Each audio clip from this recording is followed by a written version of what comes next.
Shalom à tous, bien-aimés frères et sœurs. Que la grâce de Dieu repose sur chacun au nom de Jésus. Je viens encore partager ce conseil du Seigneur Jésus-Christ avec chacun de nous.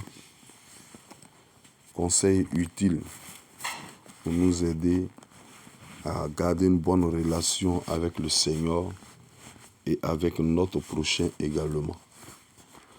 Vous savez que Dieu se soucie toujours de l'homme et il utilise l'homme pour prendre soin de l'homme. Il le fait à travers l'homme. C'est pourquoi, quand on dit qu'on est adorateur de Dieu, nous devons comprendre que l'adoration se porte à un sens de sacrifice. Sacrifice qu'on fait à Dieu et pour Dieu. Et le sacrifice qu'on fait pour Dieu, c'est de prendre soin de son prochain. Le jugement des nations se fera à travers ce sacrifice qu'on devrait faire à Dieu et pour Dieu. Dieu va juger les nations et il y aura deux groupes qui seront trouvés dans toutes les nations. Il n'y aura pas des gens qui seront au milieu, non.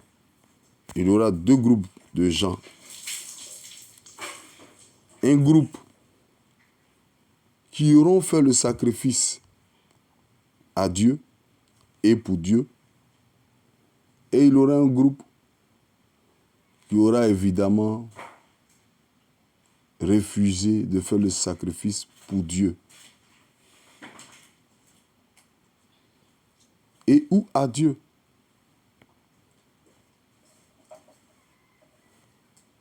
Voyez-vous, dans Matthieu 25, le verset 31 au verset 46, le Seigneur nous parle des boucs et des brebis.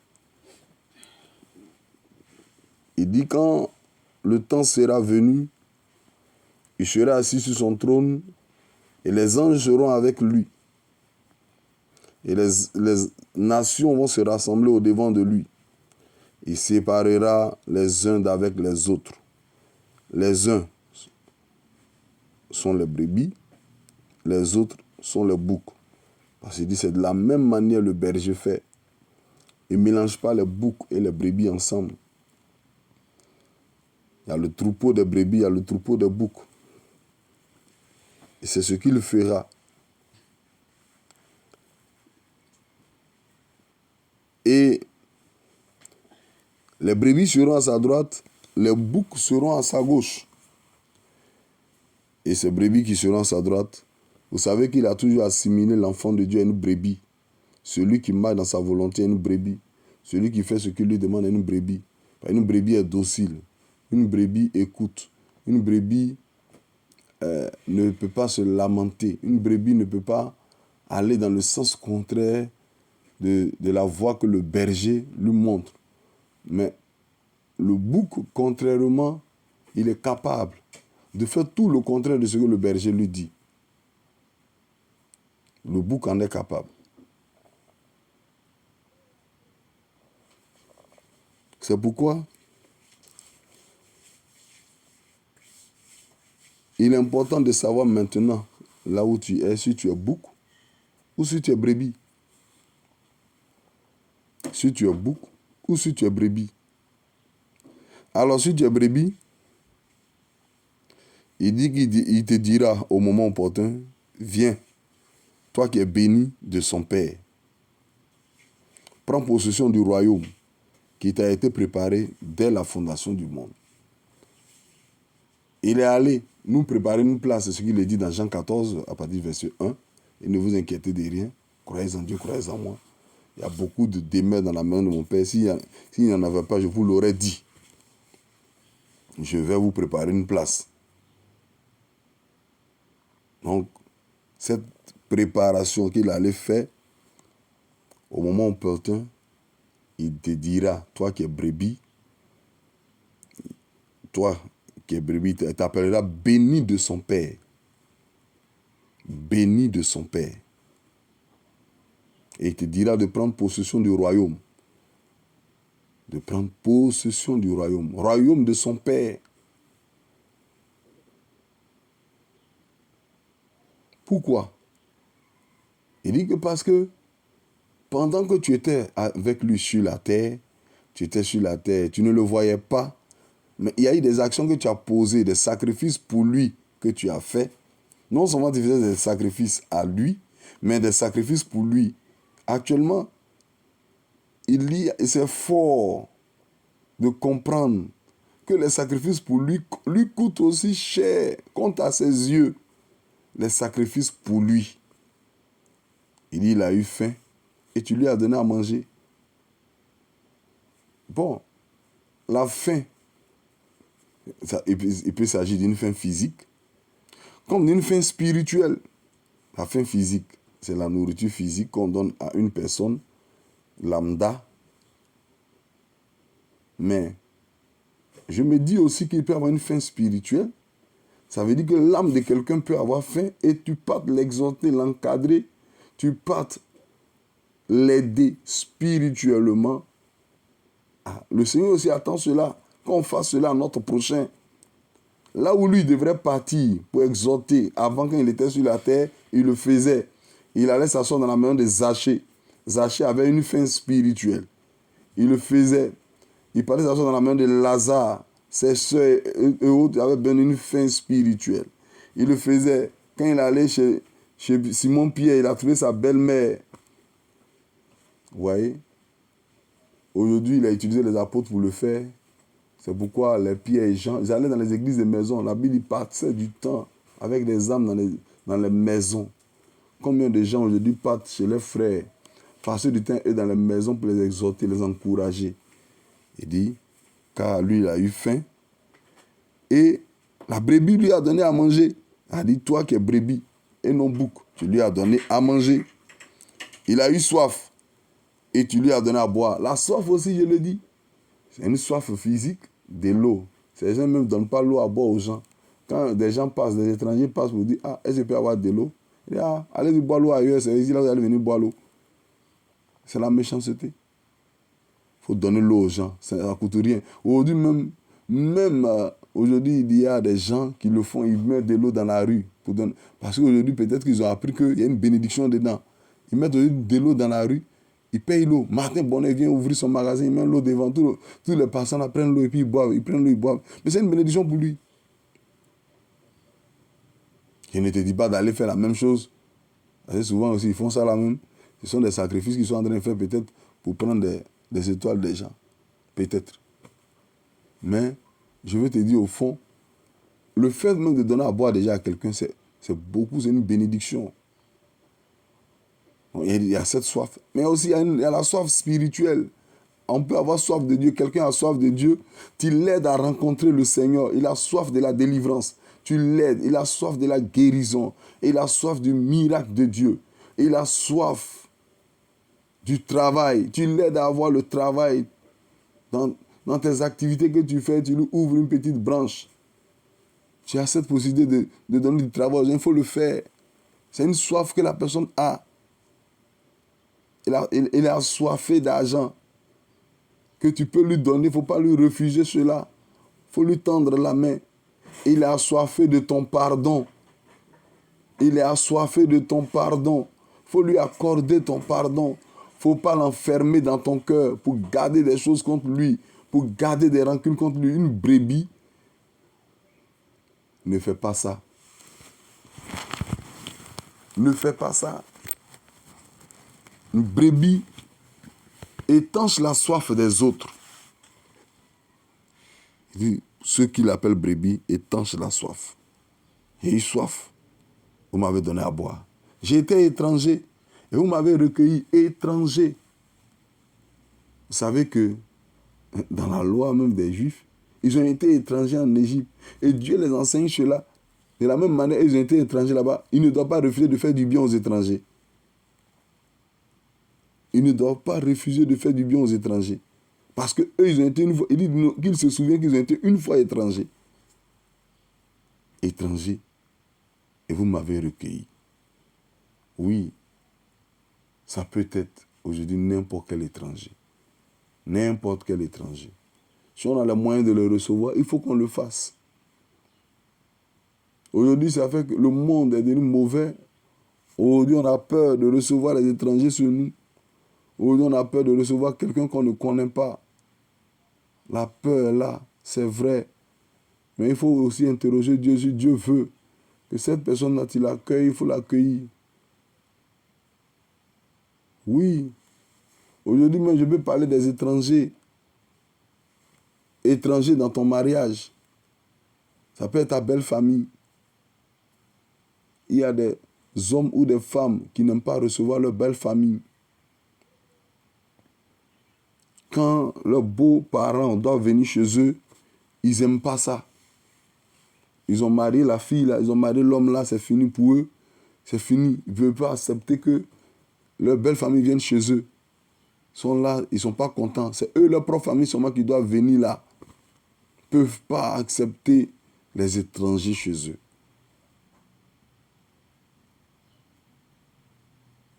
Au-delà, certains ne peuvent même pas accepter étrangers à leur famille, étrangers à leur église. Ils ne peuvent pas accepter de les recevoir, de les recueillir, de les aider. Parce qu'ils ne sont pas de la même communauté. Parce qu'il est païen. Étranger. Étranger à ta culture. Étranger. Ennemi, il faut faire attention. Étranger. Dieu lui-même, il s'est fait étranger sur la terre. Et ceux qui ne l'ont pas reçu ont perdu. Jésus s'est fait étranger sur la terre. Pourtant, il est le propriétaire de la terre. Il est le maître de l'univers. Mais il est venu comme un pèlerin, un voyageur, un étranger. Et les gens ne l'ont pas connu. D'autres ne l'ont pas accepté. Il est en hébergeant des gens chez eux. Les anciens ont hébergé des anges sans le savoir. C'était le cas d'Abraham, de Lot. C'était le cas de Gédéon. Le cas de la mère de Samson.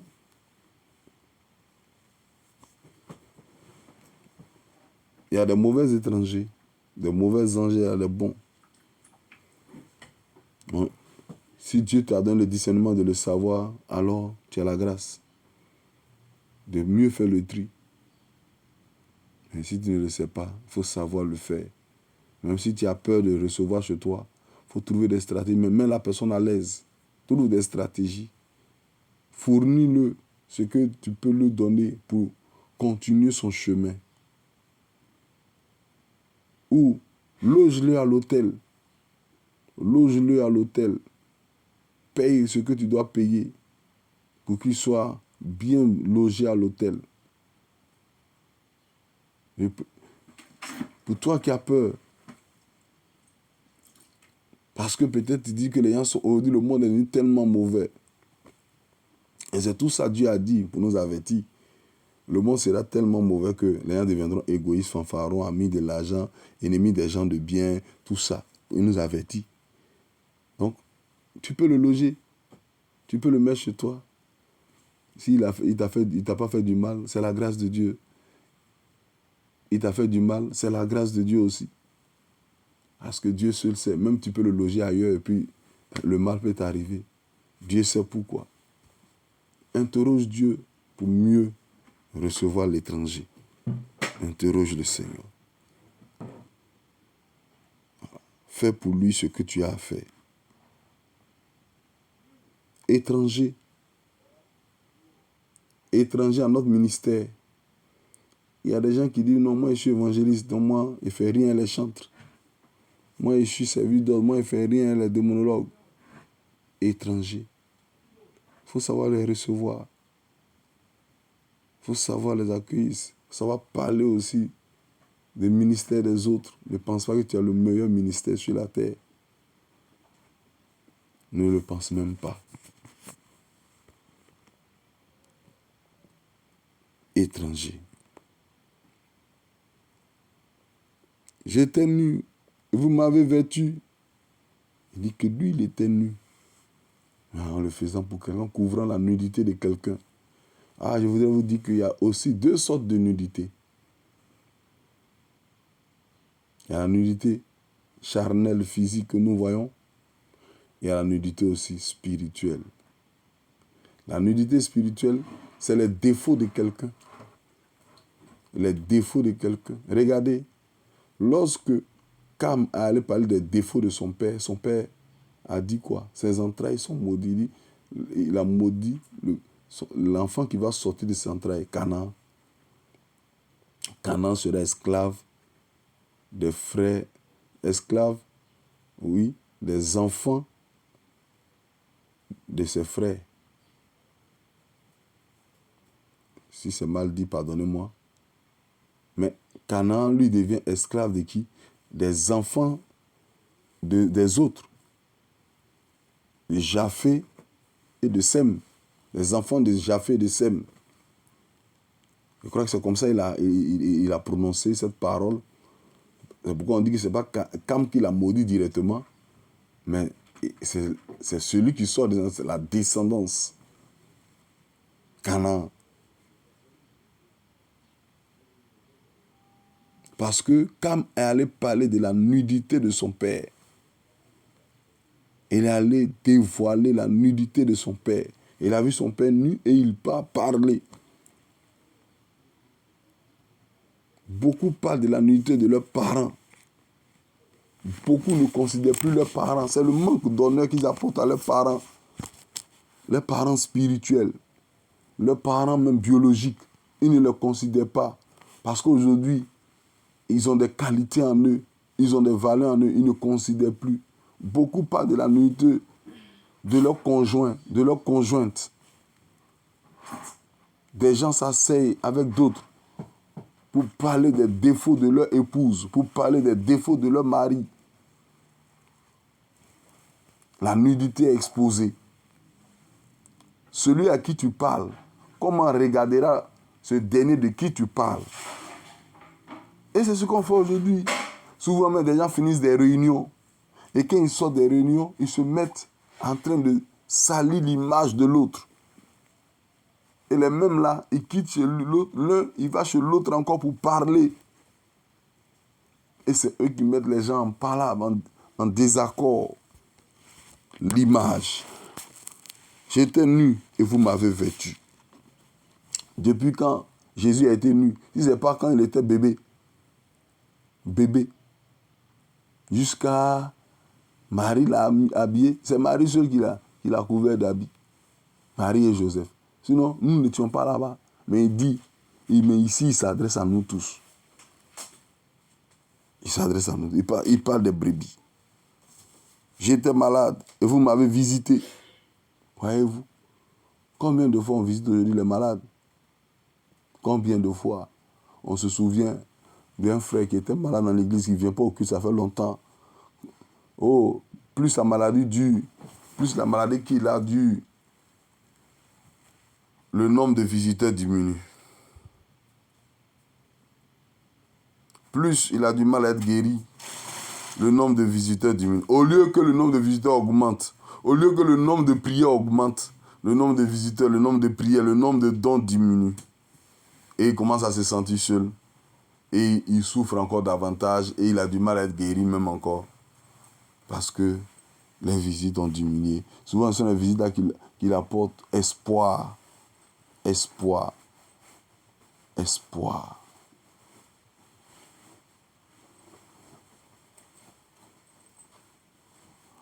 Bien-aimé,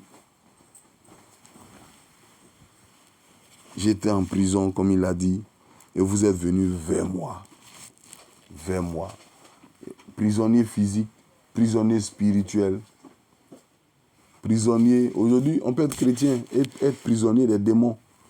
Vous allez voir dans l'église, il y a des gens qui sont zélés, ils font l'œuvre de Dieu, mais leur vie ne progresse pas, leur vie n'évolue pas.